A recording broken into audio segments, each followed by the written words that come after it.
ಓಂ ನಮೋ ಭಗವತೆ ವಾಸುದೇವಾಯ ನಮಃ. ನಮಸ್ಕಾರ ಸ್ನೇಹಿತರೆ, welcome to VRL astro and Ayur 369 YouTube channel. ಕನ್ಯಾ ರಾಶಿಯವರಿಗೆ 2025ರಲ್ಲಿ 8 ಚಮತ್ಕಾರಗಳು ನಡೆಯಲಿದೆ. ಜೊತೆಗೆ 2 ವಿಚಾರಗಳಲ್ಲಿ ಎಚ್ಚರಿಕೆಯಿಂದ ಇರಬೇಕಾಗುತ್ತೆ ಎಂಬಂತಹ ವಿಚಾರಗಳನ್ನು ಈ ವಿಡಿಯೋದಲ್ಲಿ ತಿಳಿಸಿಕೊಡಲಿದ್ದೇನೆ. ಕನ್ಯಾ ರಾಶಿಯವರಿಗೆ ಗೋಚಾರದಲ್ಲಿ ಗ್ರಹಗಳ ಸ್ಥಿತಿಗತಿಗಳ ಬಗ್ಗೆ ನೋಡೋಣ.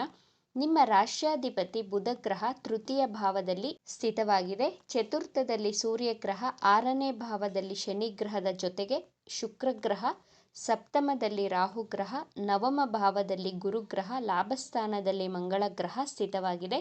ನಿಮ್ಮ ರಾಶಿಯಲ್ಲಿ ಕೇತು ಗ್ರಹ ಸ್ಥಿತವಾಗಿದೆ. ಕನ್ಯಾ ರಾಶಿಯವರಿಗೆ ಗೋಚಾರದ ಪ್ರಕಾರ ನಡೆಯುವಂತಹ ಮೊದಲನೆಯ ಚಮತ್ಕಾರ, ಬುಧ ಗ್ರಹ ಪ್ರಸ್ತುತವಾಗಿ 3ನೇ ಭಾವದಲ್ಲಿ ಸ್ಥಿತವಾಗಿದೆ. ನಂತರ 4, 5ನೇ ಭಾವಕ್ಕೆ ಸಂಚಾರ ಮಾಡುತ್ತದೆ. ಮೇ ತಿಂಗಳವರೆಗೂ ಕನ್ಯಾ ರಾಶಿ ವಿದ್ಯಾರ್ಥಿಗಳ ವಿದ್ಯಾಭ್ಯಾಸದಲ್ಲಿ ಏಕಾಗ್ರತೆಯನ್ನು, ಆಸಕ್ತಿಯನ್ನು ತೋರಿಸುತ್ತೀರಾ. ಹೊಸ ಸ್ಕೂಲ್ಗೆ ಜಾಯಿನ್ ಆಗಬಹುದು ಅಥವಾ ಕಾಲೇಜನ್ನು ಯಾರೆಲ್ಲ ಚೇಂಜ್ ಮಾಡಬೇಕು ಅಂದುಕೊಂಡಿದ್ದೀರೋ ಅವರಿಗೆಲ್ಲ ಒಳ್ಳೆಯ ಕಾಲೇಜ್ ಸಿಗುತ್ತದೆ. ಮೇ ತಿಂಗಳ ಒಳಗೆ ನೀವು ಸ್ಕೂಲ್ ಅಥವಾ ಕಾಲೇಜನ್ನು ಚೇಂಜ್ ಮಾಡಬಹುದು. ನಿಮ್ಮ ವಿದ್ಯಾಭ್ಯಾಸ ಬಹಳ ಎಕ್ಸಲೆಂಟ್ ಆಗಿರುತ್ತದೆ. ಕನ್ಯಾ ರಾಶಿಯವರಿಗೆ 2025ರಲ್ಲಿ ನಡೆಯುವ 2ನೆಯ ಚಮತ್ಕಾರ, ಕನ್ಯಾ ರಾಶಿಯವರು 2.5 ವರ್ಷದಿಂದ ಬಹಳ ಕಷ್ಟಪಟ್ಟಿರುತ್ತೀರಾ, ಸಿಲುಕಿ ಹಾಕಿಕೊಂಡಿರುತ್ತೀರಾ. ಆದರೆ ಏಪ್ರಿಲ್ ತಿಂಗಳ ಒಳಗೆ ನಿಮ್ಮ ಸಾಲಗಳನ್ನು ತೀರಿಸುತ್ತೀರಾ. ನಿಮ್ಮ ಶತ್ರುಗಳು ನಿಮ್ಮಿಂದ ದೂರವಾಗುತ್ತಾರೆ. ಗುಪ್ತಶತ್ರು ಹಾಗೂ ಹಿತಶತ್ರುಗಳಿಂದ ಮುಕ್ತಿ ಸಿಗಲಿದೆ.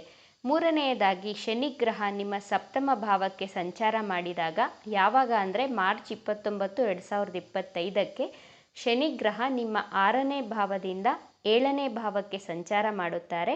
ನಿಮ್ಮ ಜಾಬ್ಗಳು ಬದಲಾವಣೆಯನ್ನು ಮಾಡ್ತೀರಾ ಈ ಟೈಮ್ ಪೀರಿಯಡಲ್ಲಿ. ಜೊತೆಗೆ ಯಾರೆಲ್ಲ ವಿವಾಹಕ್ಕೋಸ್ಕರ ವಧು ಅಥವಾ ವರನನ್ನು ಹುಡುಕುತ್ತಿದ್ದೀರೋ ಏಪ್ರಿಲ್ ತಿಂಗಳ ನಂತರ ವಿವಾಹ ಯೋಗನೂ ತೋರಿಸ್ತಾ ಇದೆ. ಆದರೆ ಶನಿ ಗ್ರಹ ಸಪ್ತಮ ಸ್ಥಾನದಿಂದ ನಿಮ್ಮ ಲಗ್ನವನ್ನು ವೀಕ್ಷಿಸುತ್ತಿರುವುದರಿಂದ ನಿಮ್ಮಲ್ಲಿ ಹಠ, ಆಲಸ್ಯದ ಸ್ವಭಾವ ಹೆಚ್ಚಾಗುತ್ತದೆ. 4ನೇದಾಗಿ ಕನ್ಯಾ ರಾಶಿಯವರಿಗೆ ಪ್ರೀತಿಯ ಜೀವನದಲ್ಲಿ ಪಾಸಿಟಿವ್ ರಿಸಲ್ಟ್ಗಳನ್ನು ಎಕ್ಸ್ಪೆಕ್ಟ್ ಮಾಡಬಹುದು. ನಿಮ್ಮ ಪಂಚಮಾಧಿಪತಿ ಶನಿ ಗ್ರಹ ಸಪ್ತಮ ಸ್ಥಾನಕ್ಕೆ ಸಂಚಾರ ಮಾಡಿದಾಗ ನಿಮ್ಮ ಪ್ರೀತಿಯ ಜೀವನದಲ್ಲಿ ಸುಮಧುರ ಬಾಂಧವ್ಯವನ್ನು ಕಾಣಬಹುದು. ಮೇ 18ರ ನಂತರ ನಿಮ್ಮ ಪ್ರೀತಿಯ ಜೀವನ ಬಹಳ ಚೆನ್ನಾಗಿರುತ್ತದೆ. 5ನೇದಾಗಿ ಗುರುಗ್ರಹ ಮೇ 15ರಂದು ನಿಮ್ಮ ನವಮ ಭಾವದಿಂದ ವೃತ್ತಿ ಸ್ಥಾನಕ್ಕೆ ಸಂಚಾರ ಮಾಡಲಿದೆ. ಮೇ ತಿಂಗಳ ನಂತರ ಉದ್ಯೋಗವಿಲ್ಲದವರಿಗೆ ಹೊಸ ಉದ್ಯೋಗಗಳು ಸಿಗುತ್ತದೆ. ನಿಮ್ಮಲ್ಲಿರುವಂತಹ ಸ್ಕಿಲ್ಸ್ಗಳನ್ನು ಇಂಪ್ರೂವ್ ಮಾಡ್ಕೊಳ್ತೀರಾ. ಗೌರವಾನ್ವಿತ ವ್ಯಕ್ತಿಗಳ ಭೇಟಿಯನ್ನು ಮಾಡುತ್ತೀರಾ. ನಿಮ್ಮ ಕೆರಿಯರ್ ಲೈಫಲ್ಲಿ ಎಕ್ಸಲೆಂಟ್ ಚೇಂಜಸ್ಗಳನ್ನು ಕಾಣುತ್ತೀರಾ. ನಿಮ್ಮ ಸ್ಯಾಲರಿಯಲ್ಲಿ ಇನ್ಕ್ರಿಮೆಂಟ್ ಕಾಣುತ್ತೀರಾ. ಗುರುಗ್ರಹ 10ನೇ ಭಾವಕ್ಕೆ ಸಂಚಾರ ಮಾಡಿದಾಗ ಬ್ಯಾಂಕಿಂಗ್ ಸೆಕ್ಟರಲ್ಲಿ ಇರುವವರು, ಮ್ಯಾನೇಜ್ಮೆಂಟ್ ಜಾಬ್ ಮಾಡುತ್ತಿರುವವರು, ಕೌನ್ಸಿಲಿಂಗ್ ಫೀಲ್ಡಲ್ಲಿ ಇರುವವರಿಗೆ ಉತ್ತಮ ಧನಲಾಭವಾಗಲಿದೆ. Communication ಸ್ಕಿಲ್ಸ್ಗಳನ್ನು improve ಮಾಡಿಕೊಳ್ತೀರಾ. ನಿಮ್ಮ ವೃತ್ತಿ ಜೀವನ ಹೆಚ್ಚು ಲಾಭದಾಯಕವಾಗಿರುತ್ತದೆ. 2025ರಲ್ಲಿ ಕನ್ಯಾ ರಾಶಿಯವರಿಗೆ ನಡೆಯುವಂತಹ 6ನೆಯ ಚಮತ್ಕಾರ, ದೊಡ್ಡ ಮನೆಯನ್ನು ಅಥವಾ ವಾಹನ ಖರೀದಿ ಯೋಗ ತೋರಿಸ್ತಾ ಇದೆ. 70% ಕನ್ಯಾ ರಾಶಿಯವರು ವಾಹನ, ಹೊಸ ಮನೆ, ಹೊಸ ಕಾರು, ಹೊಸ ಬೈಕ್ ಖರೀದಿಯನ್ನು ಮಾಡುವಂತಹ ಯೋಗವಿದೆ. ನಿಮ್ಮ ಜನ್ಮ ಕುಂಡಲಿ 30 to 40% ಸಪೋರ್ಟ್ ಮಾಡಿದರೂ ಈ ಪ್ರಿಡಿಕ್ಷನ್ 100% ಸಕ್ಸಸ್ ಆಗೇ ಆಗುತ್ತದೆ. ನಿಮ್ಮ ತಾಯಿಯ ಆರೋಗ್ಯದಲ್ಲಿ ವೃದ್ಧಿಯನ್ನು ಕಾಣುತ್ತೀರಾ. ತಾಯಿಯ ಜೊತೆ ವಿವಾದಗಳಿದ್ದರೆ, ವೈಮನಸ್ಸುಗಳಿದ್ದರೆ ಎಲ್ಲವೂ ದೂರವಾಗಿ ನಿಮ್ಮ ಹಾಗೂ ನಿಮ್ಮ ತಾಯಿಯ ಮಧ್ಯೆ ಸುಮಧುರ ಬಾಂಧವ್ಯವನ್ನು ಕಾಣಬಹುದಾಗಿದೆ 2025ರಲ್ಲಿ. 7ನೇದಾಗಿ ರಾಹು ಗ್ರಹ ನಿಮ್ಮ ಸಪ್ತಮ ಭಾವದಲ್ಲಿದೆ. ರಾಹು ಗ್ರಹ ಸಪ್ತಮ ಭಾವದಿಂದ 6ನೇ ಭಾವಕ್ಕೆ ಮೇ 18ಕ್ಕೆ ಹಿಮ್ಮುಖವಾಗಿ ಚಲಿಸುತ್ತದೆ. ರಾಹು ಗ್ರಹ ಒಂದು ರಾಶಿಯಲ್ಲಿ 1.5 ವರ್ಷಗಳು ಸ್ಥಿತವಾಗಿರುತ್ತವೆ. 1.5 ವರ್ಷದಿಂದ ಯಾರು ಸಾಲದ ಸಮಸ್ಯೆಯ ಸುಳಿಯಲ್ಲಿ ಮುಳುಗಿದ್ದೀರೋ, ಕೋರ್ಟ್ ಕೇಸ್ಗಳಲ್ಲಿ ಸಿಲುಕಿದ್ದರೆ, ಲಿಟಿಗೇಷನ್ನಲ್ಲಿ ಸಿಲುಕಿದ್ದರೆ, ವಿನಾಕಾರಣ ಬೇರೆಯವರ ತಪ್ಪುಗಳಿಗೆ ನಿಮ್ಮನ್ನು ಅಪರಾಧಿ ಸ್ಥಾನದಲ್ಲಿ ನಿಲ್ಲಿಸಿದ್ದರೆ ಈ ಆರೋಪಗಳು ಎಲ್ಲ ಸುಳ್ಳು ಅಂತ ಮೇ 18ರ ನಂತರ ಪ್ರೂವ್ ಆಗುತ್ತೆ. ರೋಗ ಋಣ ಶತ್ರುಗಳಿಂದ ಸಂಪೂರ್ಣವಾಗಿ ವಿಮುಕ್ತಿಗೊಳ್ಳುತ್ತೀರಾ 2025 ಮೇ 18ರಂದು. ನಿಮ್ಮ ಜೀವನದಲ್ಲಿ ಬಹಳ ದಿನಗಳಿಂದ ಇದ್ದಂತಹ ಕಷ್ಟಗಳಿಗೆ, ಹಣದ ಸಮಸ್ಯೆಗಳಿಗೆ ಮುಕ್ತಿ ಪಡೆದು ನೆಮ್ಮದಿ ಸಿಗುವಂತಹ ವರ್ಷವಾಗಿರುತ್ತದೆ.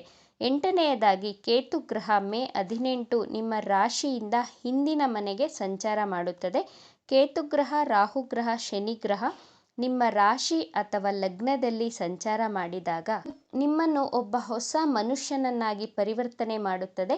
ಕನ್ಯಾ ರಾಶಿಯವರು 1.5 ವರ್ಷದಿಂದ ನಿಮ್ಮ ಜೀವನದಲ್ಲಿ ಸಾಲ, ಅವಮಾನ, ಮನಸ್ಸಿನ ನೆಮ್ಮದಿಯನ್ನು ಕಳೆದುಕೊಂಡು ಕೊರಗುತ್ತಿದ್ದವರಿಗೆ 2025 ಮೇ ತಿಂಗಳ ನಂತರ ಕೇತು ಗ್ರಹ ನಿಮ್ಮ ರಾಶಿಯನ್ನು ಬಿಟ್ಟು ಹಿಂದಿನ ಮನೆಗೆ ಸಂಚಾರ ಮಾಡಿದಾಗ ನಿಮ್ಮ ಸಮಸ್ಯೆಗಳು ಸಂಪೂರ್ಣವಾಗಿ ಕಡಿಮೆಯಾಗಲಿದೆ.